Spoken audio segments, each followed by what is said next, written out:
Assalamualaikum warahmatullahi wabarakatuh. Hello everyone, my name is Nika Nihapsari. In this video, I would like to present my article entitled ESP Need Analysis of Pharmaceutical Terminology in Vocational High School English Classes.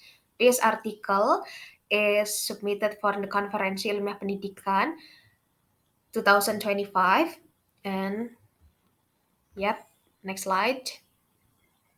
Here is the outline of my presentation. There are introduction, methodology, finding and discussion, and conclusion. Next, let's begin with the introduction. Focusing on the background and problem statement of this research. In today's globalized world, English has become indispensable for professional communication across all sectors. In Indonesia, English proficiency is increasingly critical for graduate career prospects, especially given the rising global demand for pharmacists.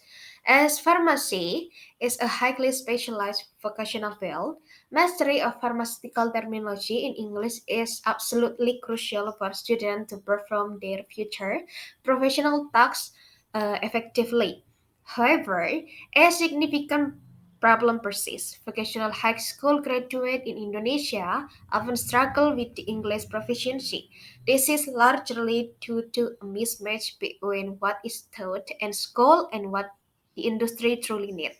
Vocational pharmacy students, despite recognizing English relevance, are underserved by a curriculum that still prioritizes general English over their major specific need. This gap is evident at SMK Muhammadiyah Karanganyar, where English instruction within the pharmacy major is not yet prioritized. There is low student interest and minimal integration of pharmaceutical terminology in a classroom practice. Most learners show passive engagement and struggle to see the direct relevance of English to their vocational study.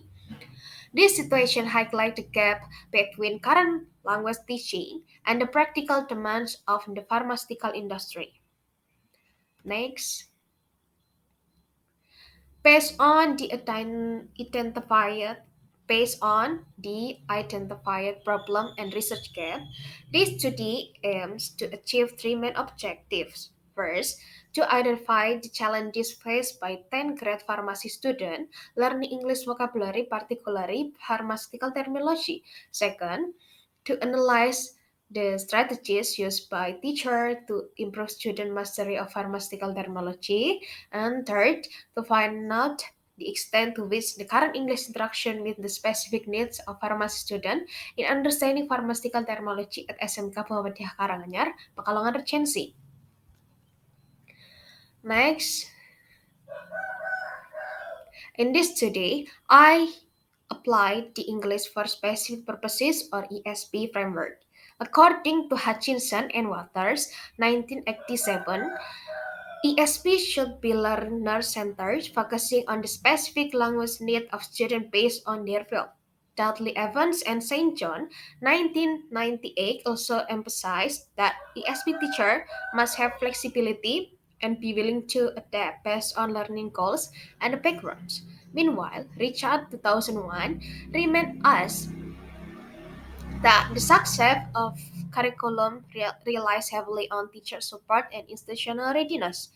When it comes to specialized vocabulary, such as pharmaceutical terminology, Nation 2001 argued that it should be treated just like high frequency vocabulary taught repeatedly in variant, meaningful context to promote retention.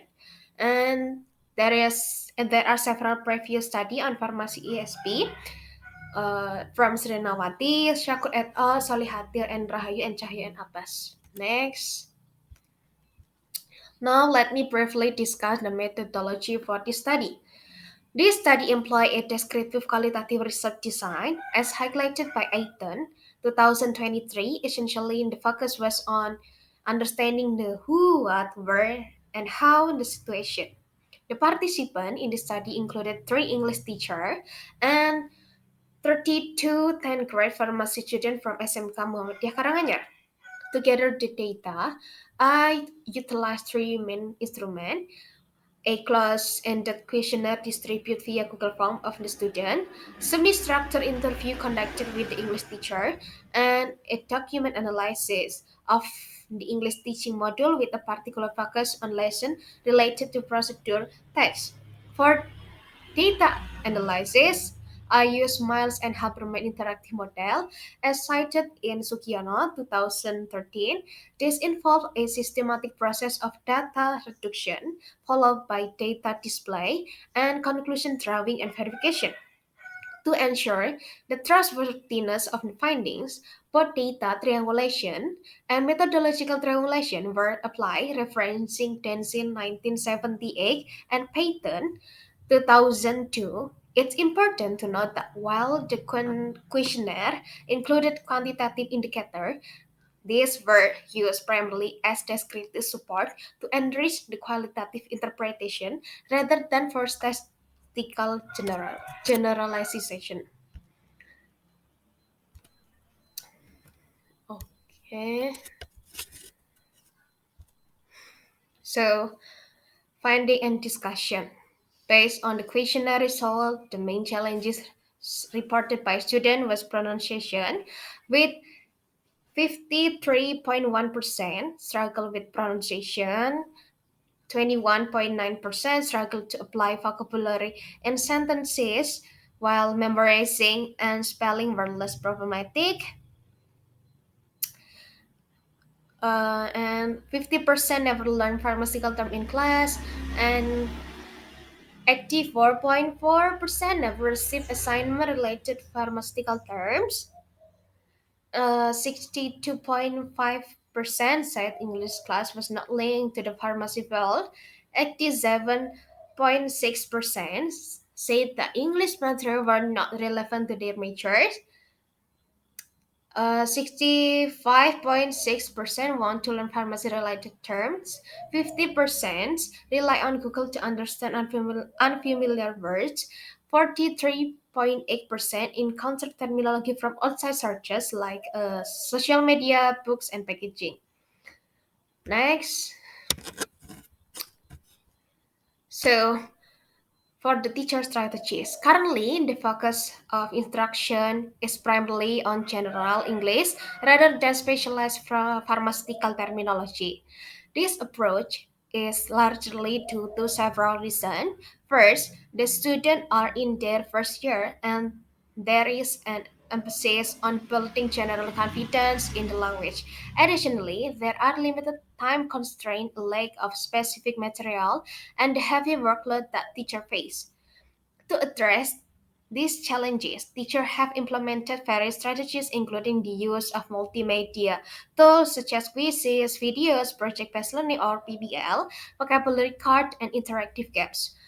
While these strategies are engaging, there is a notable limitation. The content of these strategies is not yet aligned with the specific needs of pharmacy students.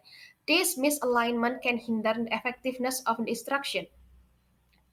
For teacher module alignment, the content focus of the current teaching module is primarily on general procedural texts such as how to make nasi goreng, how to wear a tie. While these texts may be useful for general language skill, they do not address the specific vocabulary and context that pharmacy students require. There is a significant vocabulary gap as there is an absence of pharmaceutical terminology in the material used, like K terms. They should, such as a capsule, tablet, syrup, mortar and pestle, and dosage instruction, are crucial for students to learn, yet they are not being included in the curriculum. Furthermore, the activities provided are general in nature and lack contextualization to essential pharmacy tasks. For instance, students are not engaging in activities that involve compounding medication based on prescription or preparing solid or liquid dosage forms such as ointment, powder, tablet, or capsule. Overall, this is a significant mismatch between the content of the module and the linguistic demands of pharmacy students.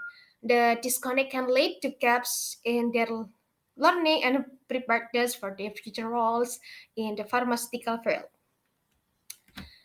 Next is conclusion and recommendation.